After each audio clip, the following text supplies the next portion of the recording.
my dear students.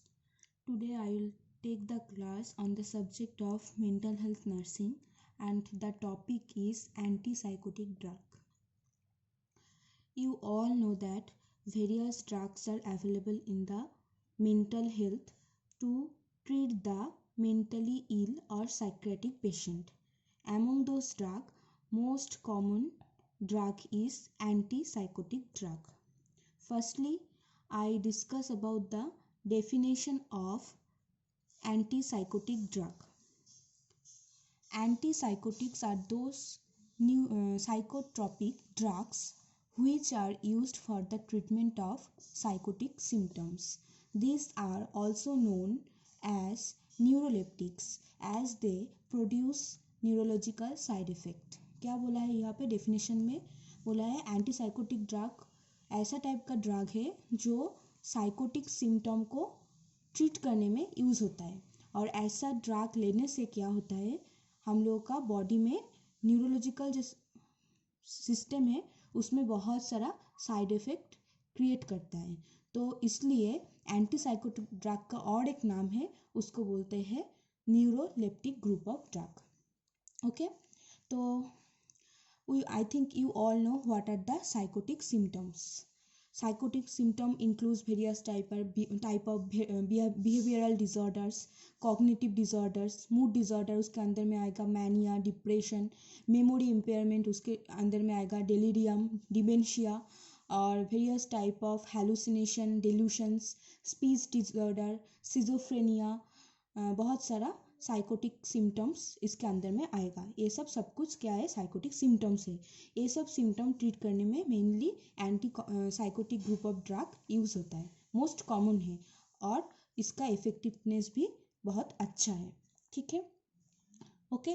Next I will discuss the classification of antipsychotic drugs. Antipsychotic drug का first type of classification is atypical neuroleptics. In this type of drug is most common and newer group of drug, and side effect of this type of drug is most less. Okay, or most common example of atypical neuroleptics are clozapine, risperidone, olanzapine. You have to remember the name of those drug. Okay, and second group is butyrophenones. इसके अंदर में most common example is haloperidol, and third is thioxanthenes. इसका example है flupenthixol. Okay, and fourth group is others antipsychotic drugs, example is reserpine, and last is phenothiazines. The most common example of this type of drug is chlorpromazine, trifluoropromazine, trifluoroperazine. Okay, to remember those classification, there is a mnemonics AB top. A stands for atypical neuroleptics, B stands for butyrophenons, T stands for thiozanthines, O stands for other antipsychotic group of drug, and P stands for thiazine.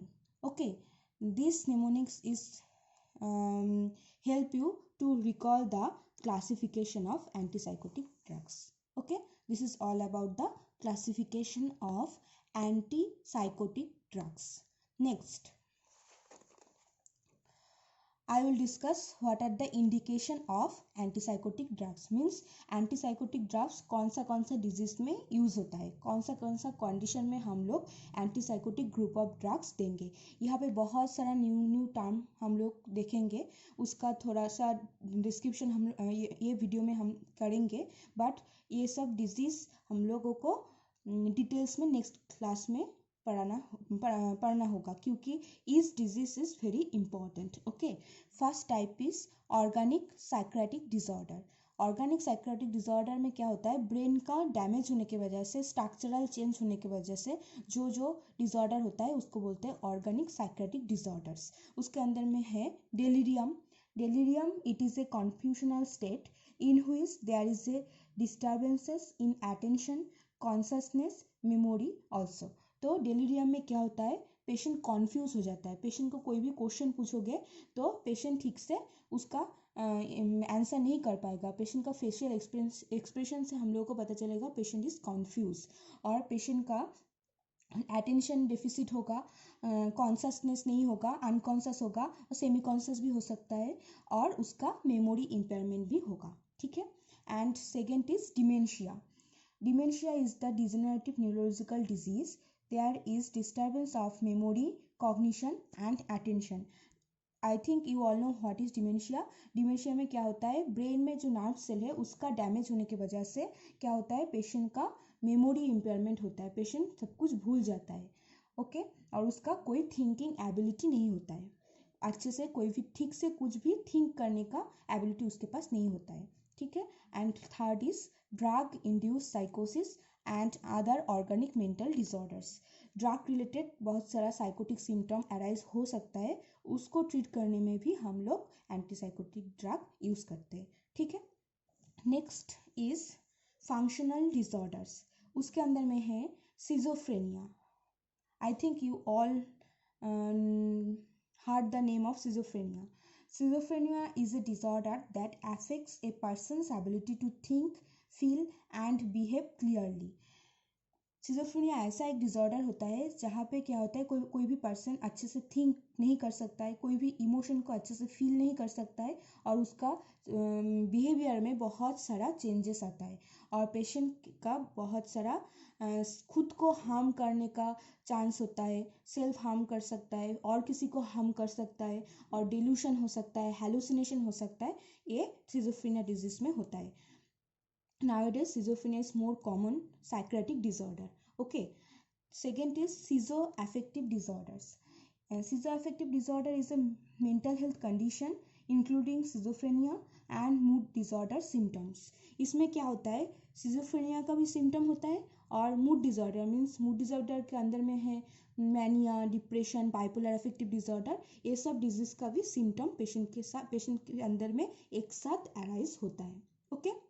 And third type is paranoid disorders. A paranoid disorder is a condition in which the people suffer from unrelated mistrust and suspiciousness of others, even when there is no reason to be suspicious. तो ऐसा disease में क्या होता है, patient किसी के ऊपर trust नहीं कर पाते, सबको सस्पिशियस से देखते हैं और सोचते हैं सब कोई पेशेंट को क्या करेगा, हार्म करेगा, ठीक है।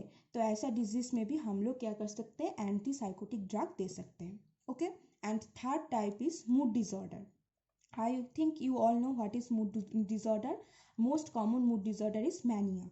मैनिया में क्या होता है, पेशेंट का एक्साइटेबिलिटी ज़्यादा हो जाता है, ओवर एक्टिविटी ज़्यादा होता है, पेशेंट हर टाइम यूफोरिया में रहता है, मीन्स उसका हर टाइम वो बहुत खुश रहता है और ज़्यादा काम करता है और एक्साइटेड रहता है हर टाइम, और सम टाइम डिल्यूशन भी होता है, okay.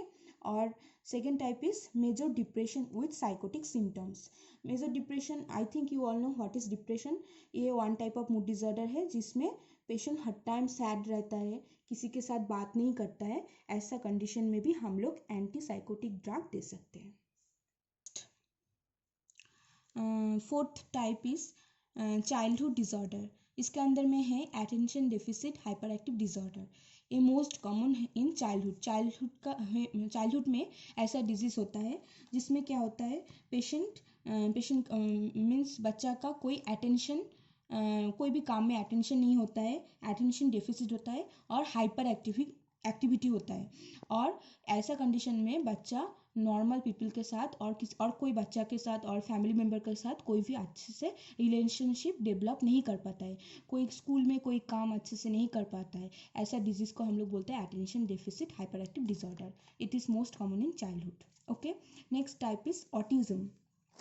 A serious developmental disorder that impairs the inability to communicate and interact. Autism भी चाइल्डहुड डिसऑर्डर है, चाइल्डहुड मेंटल डिसऑर्डर है, जिसमें क्या होता है, पेशेंट का डेवलपमेंटल डिले होता है और जिसके वजह से बच्चा किसी के साथ अच्छे से कम्युनिकेट नहीं कर पाता है, अच्छे से बात नहीं कर सकता है, इंटरेक्ट नहीं कर सकता है, खुद के एक फैंटेसी दुनिया में बच्चा रहता है, इसको हम लोग बोलते हैं ऑटिज्म। ओके, और third is aneurysm. Aneurysm means bed wetting. I think you all know, up to 5 years of age enuresis is normal, but after the age of 5 years it is under the one type of mental disorder. Okay, and last is conduct disorder. It is a mental disorder with a repetitive and persistent pattern of behavior. ये भी एक type का mental disorder है जिसमें बच्चा क्या करता है, repetitive same type of behaviour, persistently same type of behaviour repetitively करता है। ठीक है, ये those are the most common type of childhood disorder जिसमें हम लोग एंटीसाइकोटिक ड्रग दे सकते हैं। Okay, next I will discuss the fifth type, neurotic and other psychiatric disorders. उसके अंदर में है anorexia nervosa. In this condition, the individual is always possessed about his or her body image. For this reason, they cannot eat properly to fulfill the body need, and the patient is with a unwarranted fear of being overweight. ऐसा condition में patient खुद का body image कैसा है, body weight ज़्यादा हो जाएगा, ऐसा फियर में रहता है। इसके वजह से पेशेंट क्या करता है, जो बॉडी का नीड है फुलफिल करने के लिए खाना, वो भी नहीं खाता है। इसको बोलते हैं anorexia nervosa. Okay, next is OCD, most common disease. Full form is obsessive compulsive disorder. इसके अंदर में है एक्सेसिव थॉट्स, उसको हम लोग बोलते हैं obsession, that leads to repetitive behaviour, उसको बोलते हैं कंपल्शन। तो ऐसा कंडीशन में पेशेंट ज़्यादा थिंक करेगा, कोई भी टॉपिक लेके एक्सेसिव थिंकिंग करेगा, और वो थिंकिंग उसका दिमाग में बार बार आएगा, और उसको रिड्यूस करने के लिए वो ज़्यादा एक्टिविटी करेगा। ऐसे कंडीशन में कभी कभी होता है, मेनली ओल्ड एज पीपल का भी हो सकता है, वो पीपल क्या किया, घर का दरवाज़ा लॉक किया नहीं किया, ये थिंकिंग बार बार कर रहा है, तो घर का लाइट ऑफ किया और नहीं किया, ये थिंकिंग बार बार करने की वजह से वो रात में सो नहीं पाता है, नींद उसका डिस्टर्ब होता है, नींद से उठ के बार बार जाके दरवाज़ा चेक करता है, उसके बाद घर का लाइट बंद किया नहीं किया वो देखता है, कहाँ पे घर का चाबी और की रखा वो भी उसको पता नहीं होता है। इसका ये सब सिम्टम ओसीडी में आता है। Okay, and last is severe anxiety. Severe anxiety में भी हम लोग एंटीसाइकोटिक ड्रग दे सकते हैं। Okay, and last type is medical disorders. बहुत सारा मेडिकल कंडीशन है जिसमें हम लोग एंटीसाइकोटिक ग्रुप ऑफ ड्रग दे सकते हैं। First is Huntington Korea, in which nerve cell in the brain break down over time, which shows various type of neurological symptoms। तो हंटिंगटन कोरिया में क्या होता है, ब्रेन सेल का डैमेज हो जाता है, ब्रेक डाउन हो जाता है, जिसके वजह से पेशेंट का बहुत सारा न्यूरोलॉजिकल सिम्टम अराइज होता है। तो इसको ट्रीट करने में हम लोग एंटीसाइकोटिक ड्रग दे सकते हैं। And second is intractable hiccup. In this condition, functional disturbances of the medulla of the brain occur which may affect the respiratory muscle। तो हिक्कफ होता है पेशेंट का, तो ऐसा कंडीशन में मेनली फंक्शनल डेफिसिट होता है, कहाँ पे, ब्रेन का मेडुला साइड में, और दैट में leads to affect the respiratory muscle of the person। Okay, and third is nausea and vomiting। I think you all know what is nausea and vomiting। And next is tic disorder, a compulsive repetitive sound or movement that's often difficult to control। तो टिक disorder ऐसा disease है जिसमें patient repetitively same sound कर रहा है, repetitively same movement कर रहा है, जो वो चाहते हैं वो नहीं करना, बट वो कंट्रोल नहीं कर पाता है, उसको हम लोग बोलते हैं टिक डिसऑर्डर। हम लोग देखे होंगे किसी किसी का होता है रिपीटेटिवली आई ब्लिंकिंग करता है, वो टिक डिसऑर्डर में आता है। Okay, and next is eclampsia. Eclampsia is the condition in which the pregnant lady has hypertension along with proteinuria, means urine में प्रोटीन प्रेजेंट होना, और दैट में leads to in clonic tonic seizure. Of the patient, इसको हम लोग बोलेंगे eclampsia. Means pregnant lady का hypertension होगा, प्रोटीनूरिया होगा और उसको सीजर होगा, उसको हम लोग बोलेंगे eclampsia. And next is heat stroke, next severe pain in malignancy and the disease of tetanus. ये सब मेडिकल कंडीशन में हम लोग एंटीसाइकोटिक ड्रग दे सकते हैं। Next I will discuss the pharmacokinetics. तो फार्माकोकाइनेटिक्स क्या है?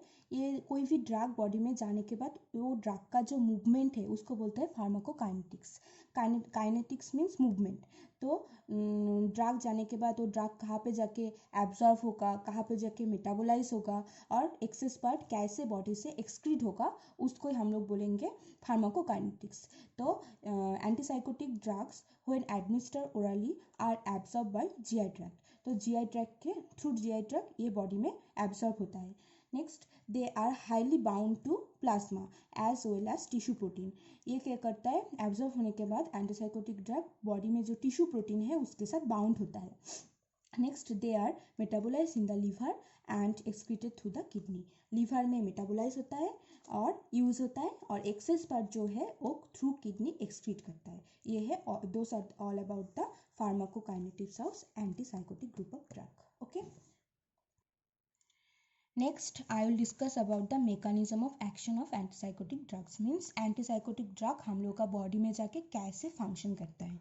ठीक है, तो इसके पहले जानना पड़ेगा कोई भी साइकेट्रिक डिसऑर्डर जो है, कोई भी साइकेट्रिक डिसऑर्डर किस लिए होता है? मेनली होता है various type of abnormality in the neurotransmitter. Neurotransmitter क्या होता है? जो नार्व इम्पल्स को एक न्यूरॉन से और एक न्यूरॉन में ट्रांसमिट करता है, ट्रांसमिट करने में हेल्प करता है। तो बहुत सारा न्यूरोट्रांसमीटर है, डोपामिन है, सेरोटोनिन है, कोलिनर्जिक न्यूरोट्रांसमीटर है, एड्रिनर्जिक न्यूरोट्रांसमीटर है, हिस्टामिन है। तो ये सब न्यूरोट्रांसमीटर के एबनॉर्मली की वजह से कभी कभी कोई भी डिजीज़ में ये सब एक्सेस हो जाता है, कभी कभी वो डिजीज़ में ये डिक्रीज हो जाता है। तो इसके वजह से हम लोगों का बहुत सारा neurological as well as various type of psychiatric disorder arise करते हैं। तो ये सब न्यूरोट्रांसमीटर को ट्रीट करने के लिए हम लोग एंटीसाइकोटिक ड्रग लेते हैं। तो एंटीसाइकोटिक ड्रग कैसे ये सब न्यूरोट्रांसमीटर के साइड में जाके कैसे काम करता है उसको ही हम लोग बोलेंगे मैकेनिज्म ऑफ एक्शन। ओके, तो first antipsychotic drugs blocks the D2 means dopamine receptors in the mesolimbic and mesofrontal system. तो ब्रेन में जो मेसोलिम्बिक और मेसोफ्रंटल सिस्टम है वहाँ पे जाके एंटीसाइकोटिक ड्रग क्या करता है? डोपामिन को रिसेप्टर जो है उसको ब्लॉक कर देता है। पहले भी बोला था डोपामिन क्या है? एक्सेस होने के वजह से ये सब सिम्टम अराइज हो रहा है। तो ये ड्रग क्या करेगा? डोपामिन रिसेप्टर में जाके ब्लॉक कर देगा, उसको काम करने नहीं देगा। काम करने नहीं देगा तो क्या होगा? ये सिम्टम अराइज नहीं होगा, सिम्टम से पेशेंट का छुटकारा मिल जाएगा। ठीक है, तो यहाँ पे एक पिक्चर ड्रॉ किया हुआ है, अच्छे से देखो। यहाँ पे हम लोग एक डोपामिन न्यूरोट्रांसमिशन दिखाया हुआ है पिक्चर में और कैसे एंटीसाइकोटिक ड्रग उसको ऊपर काम कर रहा है। ये है प्री साइनेप्टिक न्यूरॉन्स और ये है post synaptic neurons and between the space is called the synapse. Okay, तो प्री साइनेप्टिक न्यूरॉन में डोपामिन है और एक्सेस हो गया है और ये डोपामिन प्री साइनेप्टिक न्यूरॉन से निकाल के जाएगा पोस्ट साइनेप्टिक न्यूरॉन में। वो डोपामिन को रिसीव करने के लिए एक रिसेप्टर है। ये रेड कली से जो दिखाया हुआ है वो है डोपामिन रिसेप्टर। जब प्री साइनेप्टिक न्यूरॉन से डोपामिन रिलीज होके पोस्ट साइनेप्टिक न्यूरॉन में जाके रिसेप्टर के साथ जाके बाइंड करेगा, तभी तो हम लोगों का बॉडी में डोपामिन का फंक्शन होगा। और डोपामिन एक्सेस होने की वजह से बॉडी में सिम्टम अराइज हो रहा है, तो हम लोगों का काम क्या होगा? डोपामिन रिसेप्टर को ब्लॉक करना। तो एंटीसाइकोटिक ड्रग क्या करेगा? पोस्ट साइनेप्टिक न्यूरॉन में जाके डोपामिन रिसेप्टर को जो है उसको ब्लॉक कर देगा। उसको ब्लॉक करने से क्या होगा?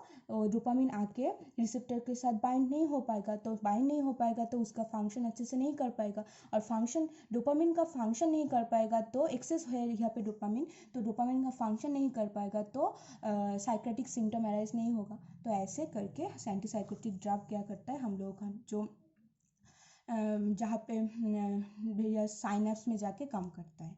ठीक है, next, sedation is caused by alpha adrenergic blockage. तो अल्फा रिसेप्टर को ब्लॉक करता है तो इसके वजह से भी सेडेशन होता है। Sedation means calm feeling, sleepiness, drowsiness ये होता है. Okay, and next anti dopaminergic actions on the basal ganglia are responsible for causing extra pyramidal symptoms.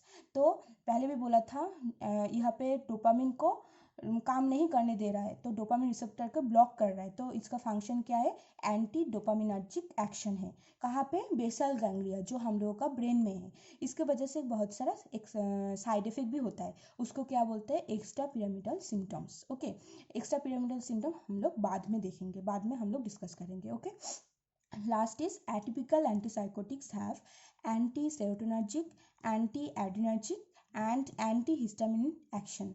तो पहले भी बोला था atypical antipsychotic newer group of drug है, साइकेट्रिक एंटीसाइकोटिक ड्रग में ये न्यूअर ग्रुप ऑफ ड्रग है, और न्यूअर ग्रुप होने की वजह से इसका फंक्शन भी बहुत अच्छा है और ड्रग से, और इसका साइड इफेक्ट भी कम है. या क्या करता है, सेरोटोनिन को ब्लॉक करता है, तो इसका फंक्शन है एंटी सेरोटोनर्जिक. एड्रीनर्जिक रिसेप्टर को भी ब्लॉक करता है, और लास्ट में जाके ये हिस्टामिन रिसेप्टर को भी ब्लॉक करता है. तो ये न्यूअर ग्रुप ऑफ ड्रग है, इसका साइड इफेक्ट कम है और इफेक्टिवनेस ज़्यादा है. ये है mechanism, all about the mechanism of action of antipsychotic drugs. Okay, next I will discuss the Contra indication. Contra indication means कौन सा सिचुएशन में हम लोग एंटीसाइकोटिक ड्रग्स नहीं देंगे, और कोई भी ड्रग का कॉन्ट्रा इंडिकेशन मीन्स कौन सा सिचुएशन में हम लोग ये ड्रग नहीं देंगे. फर्स्टली आएगा हाइपर सेंसिटिविटी. किसी का हाइपर सेंसिटिविटी है वो स्पेसिफिक ड्रग के ऊपर, तो उसको नहीं देना है. Next CNS depression. कोई भी पेशेंट आया है, उसका CNS means central nervous system depressed है, तो ऐसा कंडीशन में भी नहीं देंगे. Third is Parkinson disease. Next is liver, renal और कार्डियक इंसफिशियंसी. कोई भी पेशेंट का लीवर का प्रॉब्लम है, रेनल का प्रॉब्लम है, किडनी का प्रॉब्लम है, और कार्डियक कोई भी डिजीज है, तब भी हम लोग ऐसा पेशेंट को एंटीसाइकोटिक्स नहीं देंगे. और देना है तो स्पेशल टेस्ट वगैरह करके देख के उसके बाद ही डॉक्टर प्रिस्क्राइब करेगा. ठीक है. और रेस्पिरेटरी इंसफिशियंसी, किसी का रेस्पिरेटरी प्रॉब्लम है, लंग रिलेटेड प्रॉब्लम है, तब भी नहीं देना है. और elderly patient, severely ill patient और इंटेस्टाइनल ऑब्स्ट्रक्शन वाला पेशेंट को भी हम लोग ये सब ड्रग नहीं देंगे. Okay, this is all about contraindication. Today I discuss about definition of antipsychotic drugs, classification of antipsychotic drugs, indications of antipsychotic drugs. Next, pharmacokinetics of antipsychotic drugs. Next, mechanism of action of antipsychotic drugs, and lastly I discuss the contraindication of antipsychotic drugs. The rest part of my topic will be discussed in the later classes. Please watch this video. I think this video is very helpful to you all. Thank you for watching.